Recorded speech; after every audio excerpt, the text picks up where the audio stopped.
Hi, good afternoon, everyone. I think one of the most interesting topics, and while we await for one of our friend, let me open up the session with a small story. And I will steal the show from my fellow panelist for this, but interesting one, and I think it will set the context. It was early 90s. I used to buy cricket balls from a shop, not because for any other reason, but the only reason was the shopkeeper used to give me that ball 1 rupee cheaper. But never realized that that shopkeeper actually used to take more out of my wallet. He would offer chewing gums and say the chewing gums, taste sweeter when you play cricket. In the first instance, we were floored by one chewing gum being given as free of cost to us. But over a period of time, I stick to that shopkeeper only because he was offering ball 1 rupee cheaper, and end up giving, taking 4 or 5 rupees more from us. Cut to second decade of the 21st century and the third decade. I think now the buying the ball has shifted to ordering of the ball. What I miss is, of course, the chewing gums that used to come along with it. Possibly, I'm saving more bucks right now. But this entire transformation has led to the change in the way we are buying stuff online or offline, right? And ladies and gentlemen, that brings us to the our discussion of this digital transformation commerce, observing the buying behavior and the consumer behavior in the pattern. So let me introduce my panel to you, and I have, while there has been a little introduction, but I will like to take you through the everyone over here. Mr. Madhur Acharya, thank you so much for providing us clear vision as always. Without that, I think half of us would not be able to see the clear pieces. We have, sorry, yeah, we have Sai Narayan. I think most of us in the insurance segment has a lot to say to him. A big thank you, because he and his organization has been instrumental in educating the consumers on insurance front. Most of the insurance companies would dread to take a route, but PolicyBazaar took, and every time they were on board, I think the insurance sales had gone for every organization. Thank you so much for that. My friends, Saibal, Biswas, I think they are the one who connects the people when, and they are there when the people need them the most, especially when it matters for your health. They are the one who connects you with the doctors, with the facilities, and the entire ecosystem. We can't thank them, enough for the work that they do. And, uh, you know, uh, then we have Mr. Shivam. I think you are the one who has led us always with the innovative product, and they have transformed the way we interact with our loved ones. Thank you so much for that, sir. And of course, not, so far last but not the least, Madam Neelima, because they have been the powerhouse behind all the uninterrupted power that we need to do all this. Yeah. So with this note, and while we await for Mr. Ashish Tiwari, we start with our first question. So there have been some factors, that influence the buying behavior of consumers on the e-commerce platforms, online. I would like each one of you to throw some light on that. Starting with Madhur, please. Yeah, there's a certain parameters of buying behavior which we all evaluate day on day. Obviously, we keep optimizing on the basis of different tools we use externally and different journeys we create internally. I think that's very much different for every business segment. Coming from a Lenskart perspective, it's quite a complicated one because, providing something which is around vision, that too with the feature of, something which is into some part of healthcare segment, if here and there like goes anything, you're not just providing you the best possible solution for the product. So in that case, building up the technology of AR feature to set your um, how it's gonna look on your face and stuff, to guide you from the basic journey of selecting the best lenses for yourself, and then evaluate that how it's been, you know, coming out to be. Like, is it like, is your consumer is taking you as a discovery channel or a search engine? Are they coming to search for you, or you just have to provide them the best outfit, and then optimize in the back end around their journeys, creating personalization stuff, basis of whatever they have been doing so far. I think that's basic the result, and we can go more deeper, but I would like the rest of them to join. Yeah, I think a lot of parameters obviously are influencing consumers when they're buying online. And just taking a step back, I think especially for our category, which is the tech category, in terms of smartphones, I think Indian consumers are by far the most tech savvy and digitally savvy consumers across the globe. So I take care of APAC. I've not seen that kind of nitpicking and the information that the Indian consumers seek for. For example, I mean, Indian consumer can say, okay, Snapdragon 695 does not support 4K video. Nobody else in the world knows that, by the way, right? I mean, but this is the online buyer in India. He says this chipset does not have this capability. So he's so informed that I think one of the key challenges for us is to ensure that we are, giving them as much information as required. And the consumer purchase journey, if you look at us, if you look at the smartphone category, typically from awareness to purchase intent, roughly 70% of the consumers take about 24 days, roughly 3 weeks, right? So that's the purchase journey for a consumer in the smartphone ecosystem.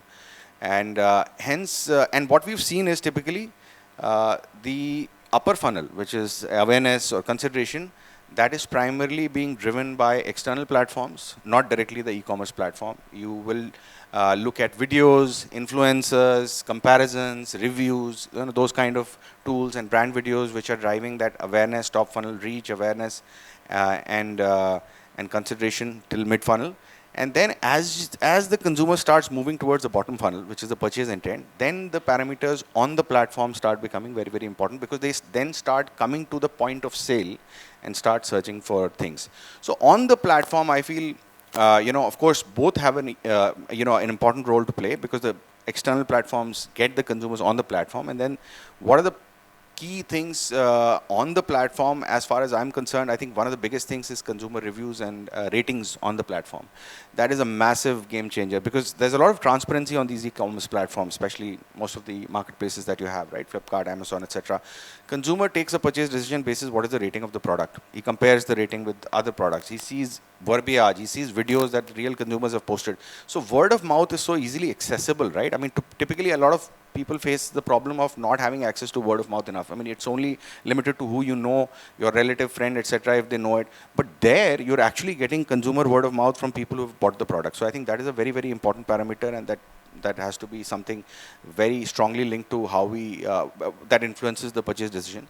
Apart from that, I think it's also, of course, accessibility in terms of delivery timelines, etc. They make a difference. So how you've enabled that, how faster delivery timelines will definitely have an impact, because consumer doesn't want to wait. Today, if they want to buy a new phone, they don't want to see a 1 week delivery timeline, right? So they want to see it delivered next day, 1 day delivery, etc. Third is in terms of, if you look at pricing itself, right? I mean, while pricing is definitely important, I think more important today, I mean, as we all know, I think the entire economy is premiumizing, right? I mean, I think the consumer in India is moving towards premium price points across categories, right? It's not just specifically smartphone. What is enabling that, in my view, is essentially the availability of affordability options, right? And I think that is, again, an important parameter on e-commerce platforms to be able to influence purchase, right? So the brands and the e-commerce platforms should work together to give as many options as possible, because as we all know, credit card penetration is still 3%, right? So we need to look at NBFC options, which a lot more people can opt in. And then there is a new, very large emerging segment of NTC, new to credit, right? I mean, which is being catered to by certain segments or certain providers, which even the NBFCs are not reaching out to, right? So it is even spreading the, blanket further. So lots of more things, but I think, like I mentioned some of them, would like maybe the others to. I think you've summarized it very beautifully, but a couple of things which I also feel adding to what you've said. In our industry, where I am working on power electronics and power backup situation, most of the purchases were completely offline, and considering it's industrial, it's very technical, and when it comes to solar, it's even more technical. So I could never see people coming online, but post-pandemic, I have seen a massive behavior change and shift on account of 2-3 fronts. Number one, of course, convenience to get it delivered where you are, because there was limitation of reaching out to the retail outlet. And to me, to digital commerce, that has been the biggest shift which could have happened. Uh, Prior to this, I used to work with HP, and 45% of the sales used to be with e-commerce, and we never made so much of effort. But for this industry, last 30 years, people made effort, but no shift happened. And their pandemic, and then today, 5% of the sale actually happens through e-commerce. So number one is the big shift which happened because of the convenience of availability at the doorstep. Number two, what I also feel is the way personalization and the technology which has evolved with the personalization, that has really helped the consumers to get to know more beyond just price comparison. Price comparison was, of course, one big lever, but in a multi-brand outlet, that was even more convenient for people because there was retailer also explaining while they could also compare the prices. There was also trust of the retailer, which was acting a big source because there is warranty, there is service, there is support, there is installation, there is demonstration. All those things were taken care of. And then there is also products which is not fake, or it is actually with originality of the component. So all those things were the matter because of which people were going to their trusted retailer. Online today caught up to all these benefits and features, which actually made a lot of trust to come on board. Thanks to Amazon, Flipkarts of the world, who also got into the programs like no questions asked return policy. I do feel categories like us made a big difference, because initially they were thinking that if inverter battery delivered faulty, not installed, not serviced, components not real, what happens if I were to return? But today that has also helped a big time. Thanks to all the bank system, which never used to fund or insure these products, but today solar is available in insurance for 20 years. And inverter battery is available on EMI. So all these things have made a big difference. And this has all happened, it's not because the retail has changed, but because there is convenience, there is preference, and digitally oriented consumers are seeing these benefits happening from different category and influencing this change. And last but not the least, solar, which is because our Prime Minister got up and said there is Surya Ghar Yojana, everyone got online and started searching, how do I get solar?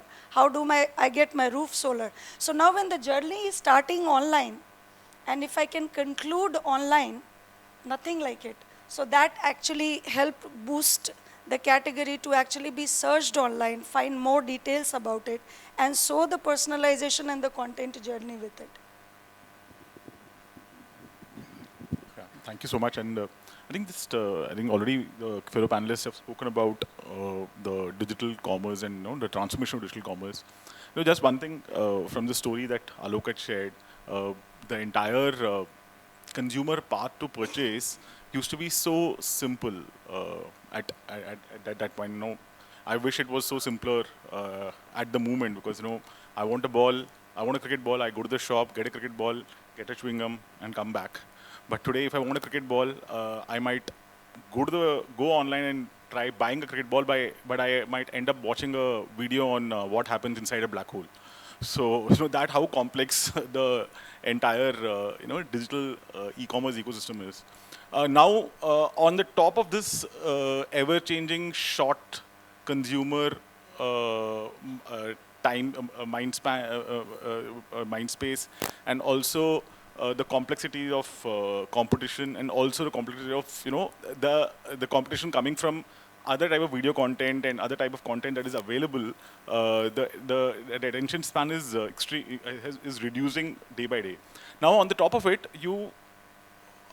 we are in a category which is the most boring category, because no one wakes up in the morning thinking about insurance, don't want to think about insurance, because unlike a nice mobile phone that you get a Motorola phone, when you buy an insurance product, you get a PDF. So, and when you open the PDF, no one understands what's inside it. It's like it's like our holy books, Without any dictionary. Without any dictionary. It's like your holy books, which everyone knows something is important, but no one understands what exactly it's inside is. So on the top of it, it is it is a category which was supposed to be only a push category, which is only age. So it was told. I remember when I used to be in an offline organization, I was told that whatever advertising you might be doing, but nothing happens because the agents go and sell. But what PolicyBazaar did was kind of change that mindset of from a push to a pull. So the first thing that was that we tried to do was at back in the days was to try and grab the consumer's attention and try and change the behavior of I don't need to I need. I want to buy offline to I want to buy online, and I want to buy through and through online. So the idea is that today's consumer, going back to the context of how low attention span they have, how can you kind of once they are searching, after that how can you kind of hold their attention, how can you kind of simplify, like absolutely simplify the path to purchase. So path to purchase is also very complicated these days, and or on top of it, everything needs to be attributed. So it's a very complex world, but the only thing the consumer needs today is, can we talk to them in their own language? Can we simplify their path to purchase?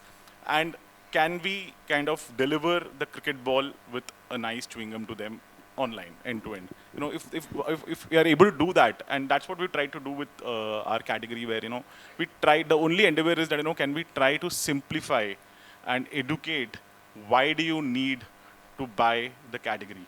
So if you look at the early stages of our advertising, was more about comparison. Why don't you just come and compare, buy from anywhere else, just come and compare compare this. Again, it was a category building exercise, and even now we build the category, which is be it term insurance, be it health insurance, be it motor. We try and build the category and then say that hey, this is an app that been here in existence for past 13 years. Why don't you just buy it from here? And then we give an added advantage about how do you kind of experience the product in terms of the final eventual. Can we smoothen their claim experience, because that's when they truly experience the product. So just going back to the point of how the consumer behavior has drastically changed, but still even today, when a consumer, when you have a high intent consumer, how can you simplify communication, simplify UI UX, and just try and close it all online? So that's what I want to share. Thanks. Before you answer, I would just like to tweak the question a little bit for the category specific. And for the audience, I think you will find, it would be difficult to find a more diverse group like this over here. Our good friend is from health insurance, health industry. And this is the question, to you is that yours is a very typical product. And people use these services when they are in dire need. Now, what drives the behavior over there to go and search an online product for that, especially when you are in dire need, asking medicines, tests, etc., all in confusion? How does consumer behavior reflects at that point of time? Okay. And how do you mitigate those challenges? Yeah. Thanks. I think we heard from the diverse panel on what their perspective has been from their industry also, and how the e-commerce consumer behavior has evolved. I think I have been fortunate enough to have spent more than a decade in the e-commerce industry with the largest marketplace in India, as well as with the largest OTT provider before this stint. I think if I were to first sum up all this for easy to remember for the audience, I think the basic drivers of e-commerce and how at least those marketplaces, and now we see a lot of other industries with a digital delivery focus, or at least a digital ordering, physical delivery focus being built, it has always been selection. Like while in a neighborhood store you would get one chewing gum, in e-commerce you will get a selection which can be mind-boggling and confusing. So selection itself drives certain behavior, and then how you ensure that a consumer is able to select what he or she prefers. Then the second driver was convenience. Of course, rather than you having to go, and the quick e-commerce players have stepped up that convenience by ensuring that you are delivering in 10 minutes, 20 minutes. that convenience of buying, sitting at your home from a Motorola mobile or any other mobile screen.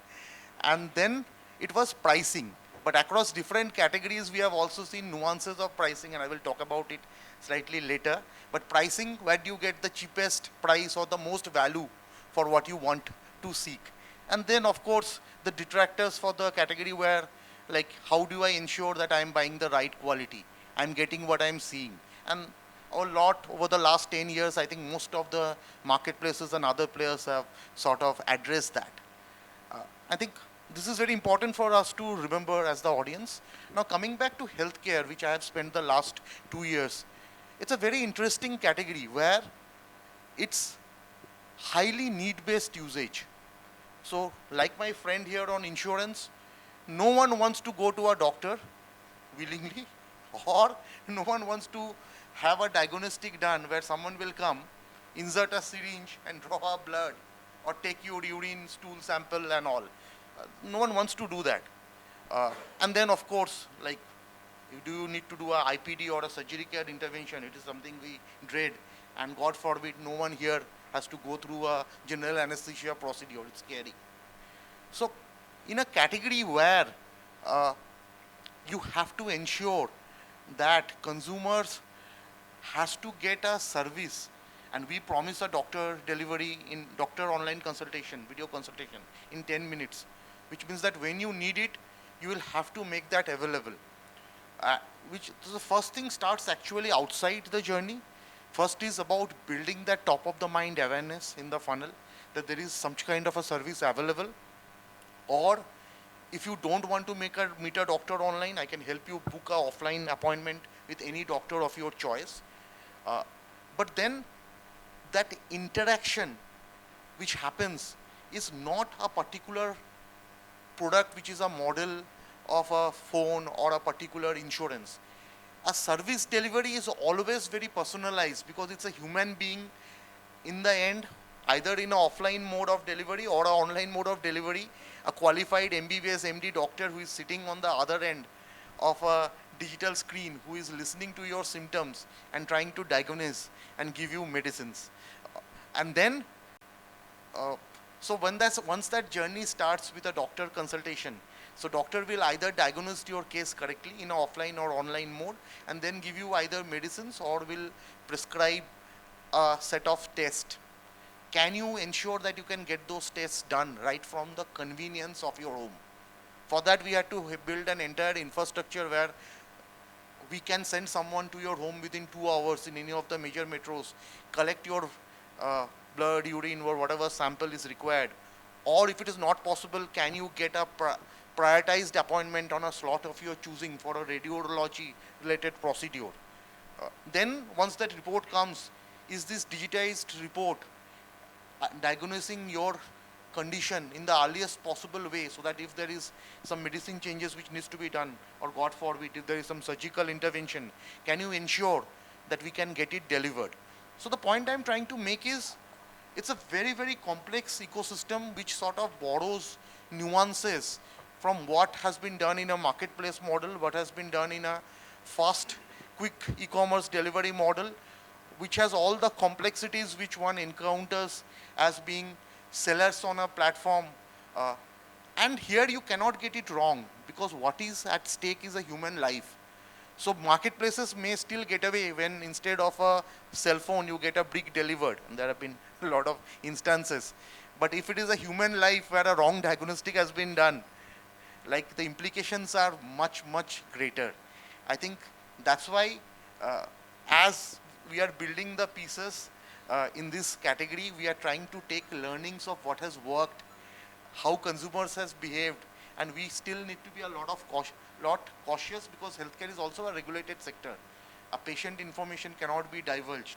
But while you would want to give a patient a customized care which he requires, but still you have to ensure that you do it in a way where his health records without his consent cannot be sort of available with the multiple survey providers. So you have to still build those world gateway or world gardens inside, where in spite of being a marketplace, you still have to deliver the person's health without compromising on anything which may be confidential and which he doesn't consent to sharing. So those are the challenges. Thank you so much.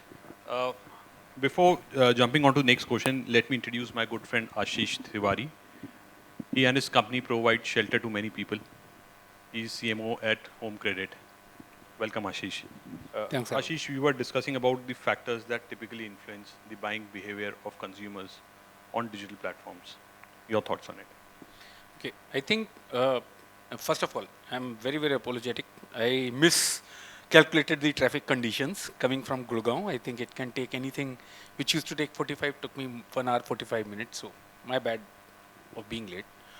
I think if you look at the digital commerce, I would, if there's a right word to put it, the word has become phygital. It is neither digital nor physical totally. When you were looking at earlier word, so we as marketers need to understand that there is nothing called as, there is no demarcation exactly which says this is physical, this is digital. I'll give you an example. For example, I started from my office. I booked a cab using an app which was an interaction in a digital world, entered a cab in a physical world, looked onto the maps in a digital world, cursed myself and the traffic in a physical world, kept moving simultaneously both digital and physical, and now I am physically available, paid on a digital world, and so on and so forth. So we are completely yo-yoing at all the points in time, and I think that's what makes this entire commerce business what we are calling as a flat commerce today. I mean, think about it. When you are looking at any product, our friend was telling that you can go and buy 100 candies or get 100 different candies. They need not to be, you don't know where their location is. All you know is a timeline given to you.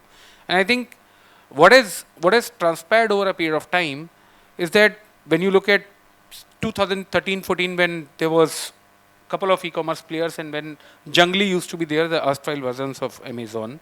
And when the Amazon started, I remember my days, I used to sell laptops at that point in time. Delivering to some 2,600 pin codes was like we have reached. Any guesses how many pin codes get serviced today? Sorry? Any number? Any number hits your mind? 30,000, okay. 19. 18, okay. 19, okay. Anybody else? Sorry? How many pin codes are there in India? Okay, there are some 28,000 odd pin codes are there, and today delivery happens to almost about 26,800 plus. Wow. And if we take all the commerce except some, if we take all the players put together, except some 68 odd pin codes, and these 68 pin codes also include one voting area where the election commission has to travel 4 days on feet. Except those 68 pin codes, everywhere the delivery is available. So what you are essentially doing is you are trying to take the market to the consumer, and I think that has been transformational. What has been transformational is first availability. Second, transformation has become trust. How many of us know that it's in India where you can order replacement and somebody comes at your doorsteps to take it back? Globally, there are something called as boxes. If you want to, and that's the reason, if any one of you have replaced a product on any of the platforms, you would probably read something there, you don't need to print a label.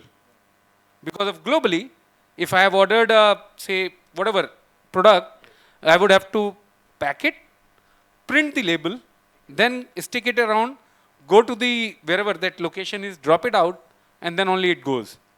And these are things. So typically any commerce, there are three basic factors of commerce happening. Availability, trust, and third is predictability. If I want a gift for some my near and dear ones, if I need a dress, if I need XYZ, any service, I think that has to be available. Now coming back, I mean, I am into a product category. When I was recruited, so I used to be with life insurance, a product category where neither the manufacturer nor the consumer wants to consume the product. Yeah. Nobody, I haven't come across anybody who kind of in the early morning said, God, आज तो मेरी insurance claim करा देना तो बस मजा ही आ जाए. And seriously, I could try finding.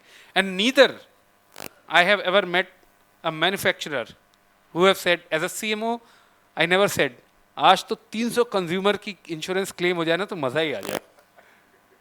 Both of us used to dread the usage of product. So when I was getting interviewed, I was told you have to give out money.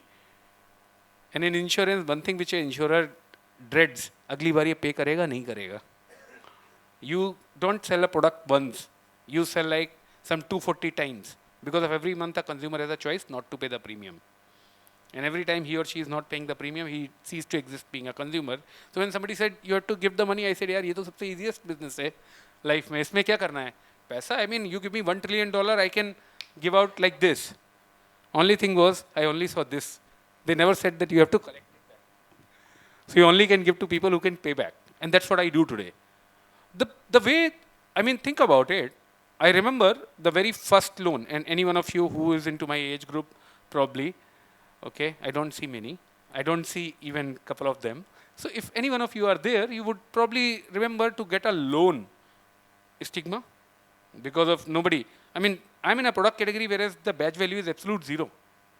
How many people buy when you buy a new flashy phone, you show the phone? How many of consumers you have heard saying that, oh, I got a loan and hence I bought a phone? So first you have to deal with that. And I think digital commerce does it beautifully. Because of there, you don't need to face somebody. I mean, they say, if you ask, your hand is always like that. Your eyes are always a little low if you ask something from somebody. And digital, this privacy which gets anonymity, I think allows the consumer to do that. And then there is all about journey. The medium is same around. The fundamentals of the medium remain same. And if any businesses you are, I think any business which is able to tick these boxes, and the better they tick, convenience, trust, and predictability, I think that has what has helped the entire industry to erupt.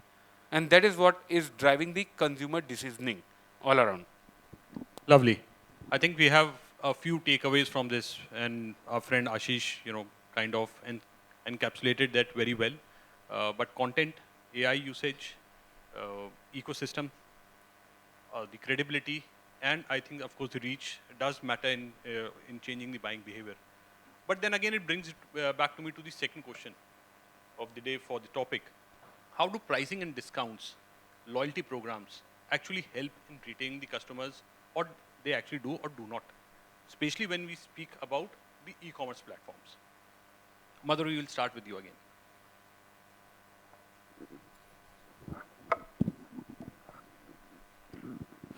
See, after hearing everyone, I have one thing I've figured out very well, that consumers are quite spoiled by the choices. And here the prices comes to play. They have so much to discover. They have so much to explore on just their phone. So obviously, while you understand the journey, you have to be obviously competitive with your competition. You have to give value for money, I would say. It's not about what is a right discount. Just putting up some discount doesn't matter. You have seen brands, right? They make an MRP of 3,500 and then they cut down 70%, 80% of it and then say, this is what it is. That markup value somehow works for them basis of taxation and all, but for a consumer, it also gives you an impression that this is always a discounted product. So that value for money has to come out, I feel personally. So obviously that gives you an leverage. You don't have to be super expensive. You have to provide either a better pricing or an exceptional experience. I mean, why iPhone has been selling. They don't sell you the phone, they sell you the luxury. The way when you been in the group, somehow you find yourself a little different from the league.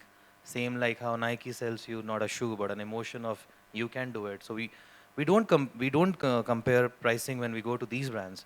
But when it comes to other than that league and range, we always have a perception that yes. Then come to a loyalty also, there are certain benchmark, what again you're providing them as an experience. If you want me to stick to you as a high LTV customer for yourself, in my journey of a year, why I stick to you, how more I'm getting out of things. I have been part of many loyalty programs. Some of them are really crap for me. There are websites, there are apps who provide travel. Now they give me some very fancy card, call me a exceptional member, but after paying 1 lakh rupee ka ticket, I get 100 rupees as a cashback. ये भी मत देते. I mean, honestly, either you don't call me a king, and if you're calling me a king, give me something. And then that 100 rupees can also not be used on train or on flight again. It can only be done on hotel. So the value of the reward does matter over there. Value has to be there. You giving me a birthday wish is good enough for me, because you're out of your 10 lakh customers, you're reaching out to me. Just don't say it because every other competition of yours saying it, or making a very good looking landing page that we have a loyalty program, we have these many rewards for you. Give me an actual thing which I need as a consumer, so that I can come back to you and stick to you. And the third thing, price and loyalty. What else you asked? Discounts. Discount, I said it. It's matter on how you want to build your brand. I'm not really a good in favor of discounting. I think it should come to you when it actually matters. But now, being an Indian, and online has a perception of giving discounts.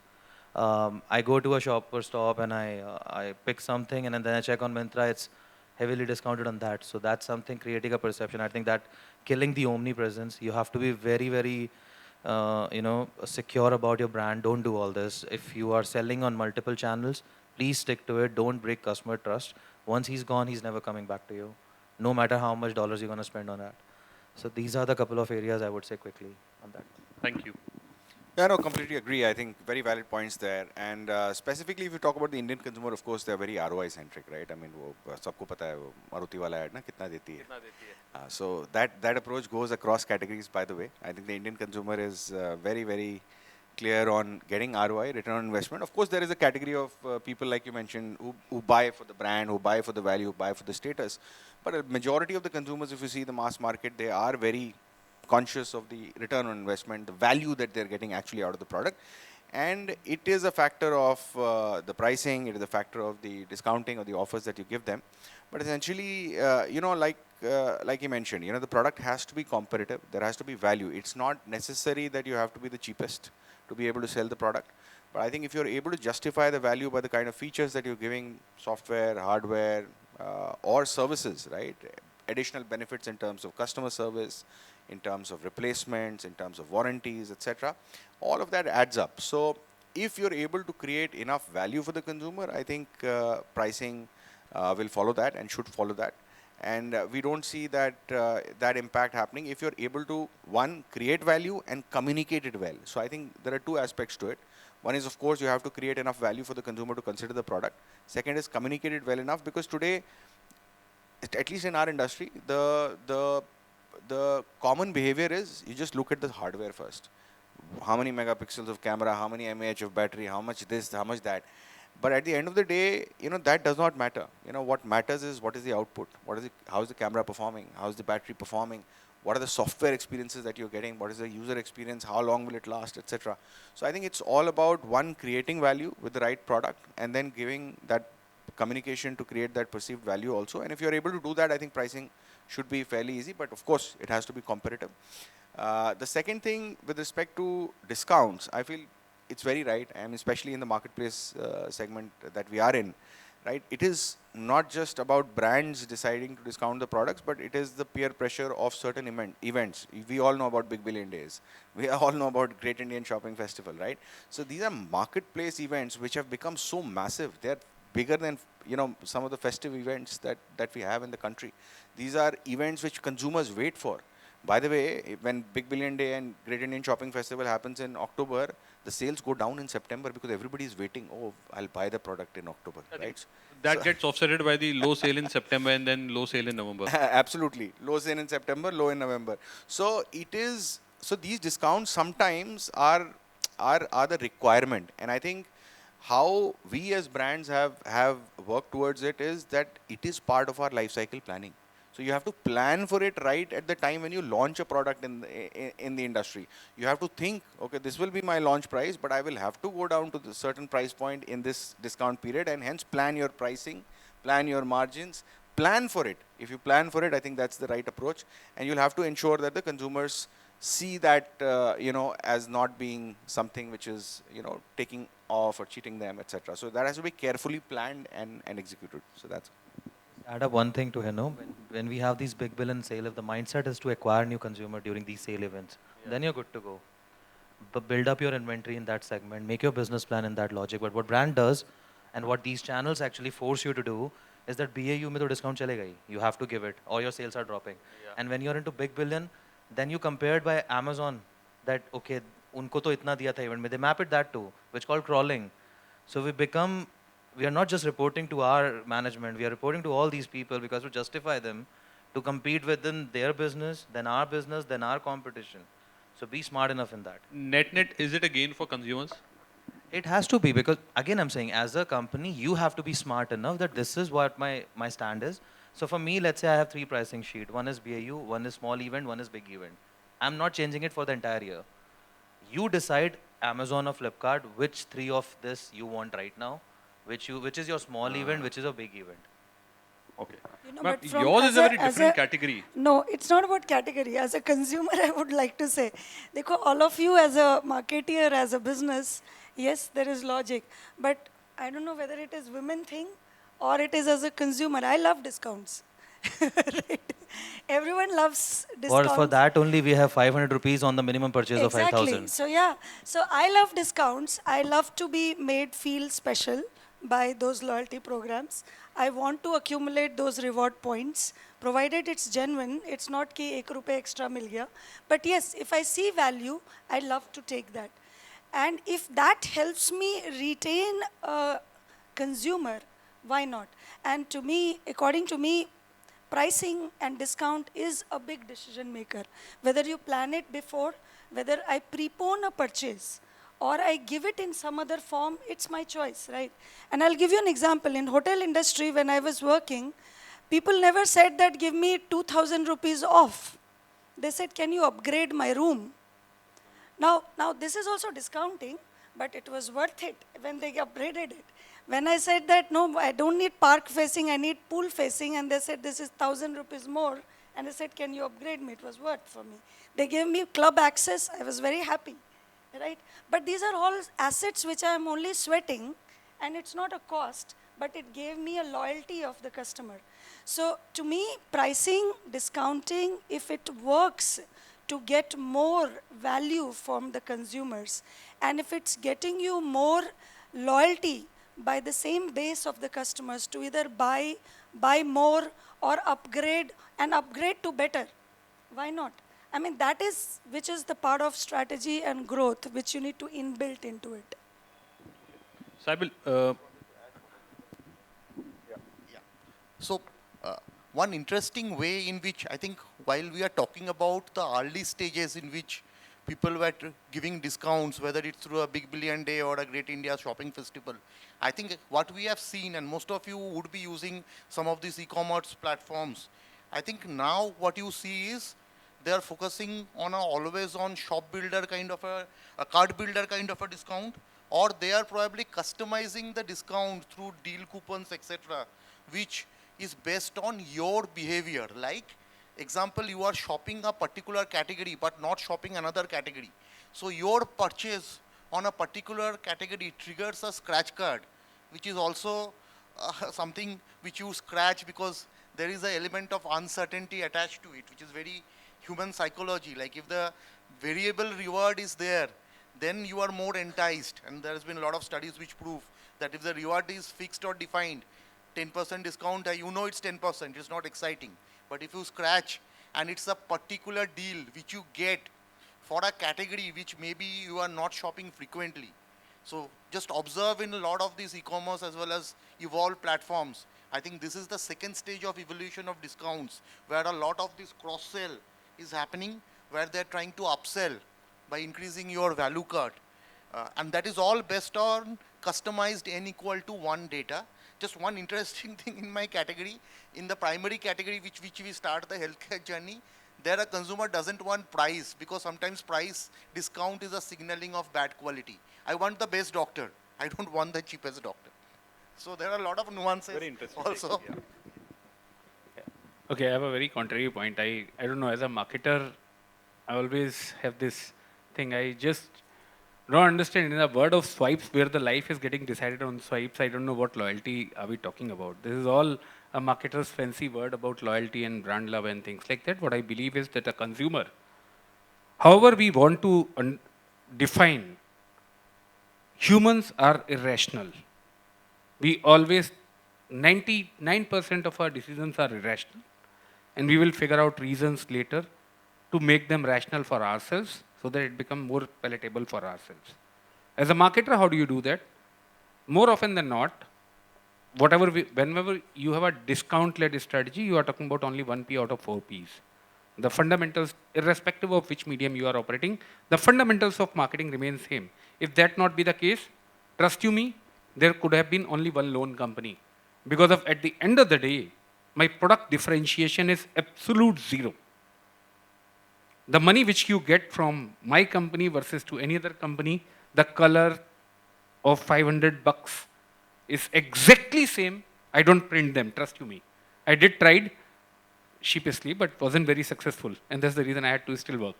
So having said that, if that is not the case, then what is? And I really like the word called as value proposition. And there comes something, and discounts are typically marketers' way of not doing their job. If you are doing your job rightfully, if you are recruiting new trialists, because of, then you believe that these trialists, either you can cross-sell, upsell.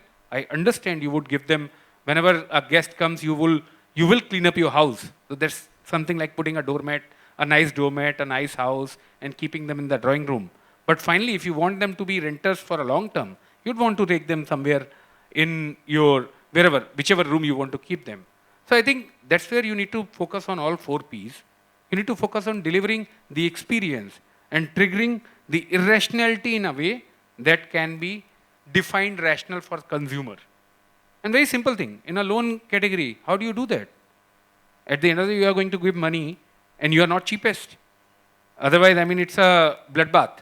I will cut 1%, you will cut 2%, and I have also worked in telecom, where pricing difference is absolute zero. Being Vodafone, we used to be the costliest.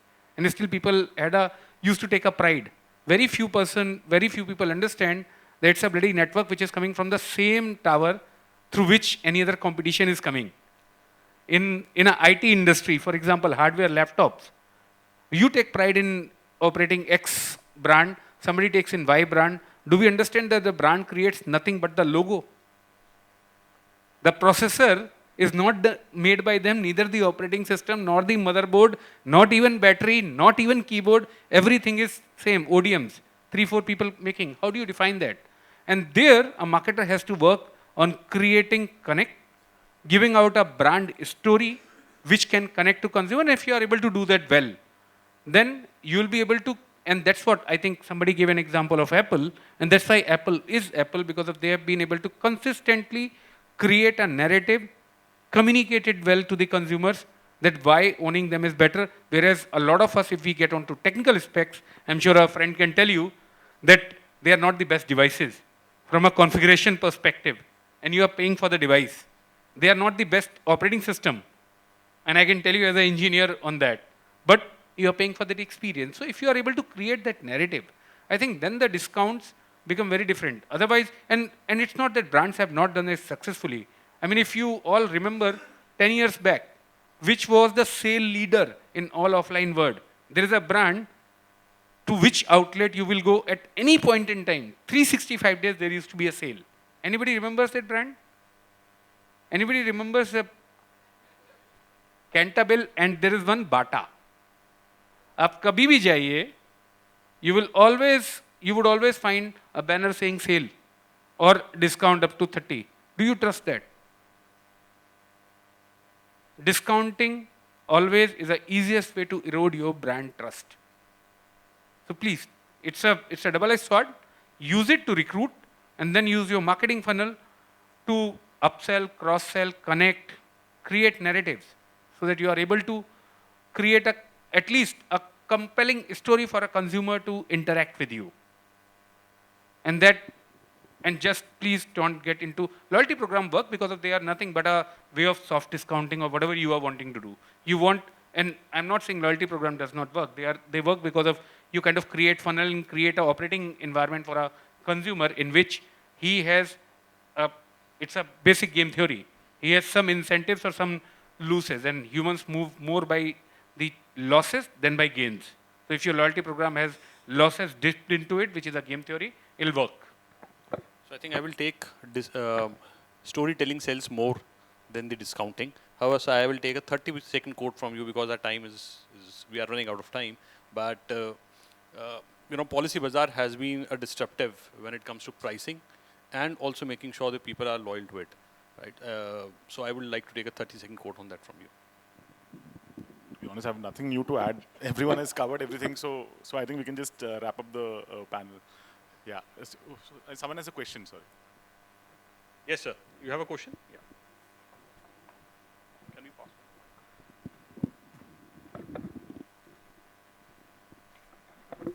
So I'm Harsharan Kohli. I'm a supply chain management consultant, and we have recently added sustainability into our portfolio, like carbon footprinting, etc. So very beautiful discussion which was happening, and we could really understand what could be happening when established business is there as far as the consumer behavior and decision making is concerned. Something you would like to say about a startup companies, how would they really deal with the consumer behavior when it's a startup company? Okay, let me take a shot at answering this. I think when you see a startup which is trying to disrupt a category, I think it starts with first identifying the need and your ability to solve that need with some amount of ways which is better than how that existing need is getting solved. Now, while doing so, I think there is a framework how most of the startups across different industries have been able to scale, especially in a digital world. I think it starts about first targeting the right set of users with an external trigger or a nudge, which sort of tells them about what is the benefit which your product or category is offering. Then it drives that intended action. So if your nudge, if your consumer insight, etc., is very strong, then that behavior will happen. When this behavior happens, the desired action takes place, which is the second stage. Once that second stage happens, then normally, while we talk about discounts, and we had different views on the discount, but what most of the players do well, or at least who have scaled do well, is they give you a variable reward. The point of variability is very important because fixed discounts always create a notion that the brand is always on sale, like my good friend here said. But when it is a variable reward which is customized to what I know about you as a consumer, then it definitely works. But that's not the end. So that's the third stage. With each variable reward, what you are trying to do is get him to get some kind of value which is stored in your ecosystem or in your brand, which means that you do some kind of a loyalty program, whether it's in a airline industry, in an insurance industry, it can be in healthcare, it can be in e-commerce, which is actually the stored value. So that is the fourth stage. And when you have a stored value, it makes the consumer come and amortize that value in some way. Through, over a period of time, if you get him to execute these 4 stages continuously, then it becomes more of a habit. And that is how the habit change happened in India from a very offline kind of a shopping to a online, and some of the categories which rode. You see a lot of these D2C players coming up. Everyone executes, maybe who are good executes all the 4 stages, some at least execute 2 or 3 of those 2 stages. But again, I'm reiterating, it starts with an external trigger, it drives an action, it results in some kind of a variable reward, which is stored back into your ecosystem, and then it drives that loop again and again, so that it becomes a habit. Thank you so much. Would like to thank all the panelists for their valuable time. I think it was a fabulous, interesting session. Thank you so much, everyone.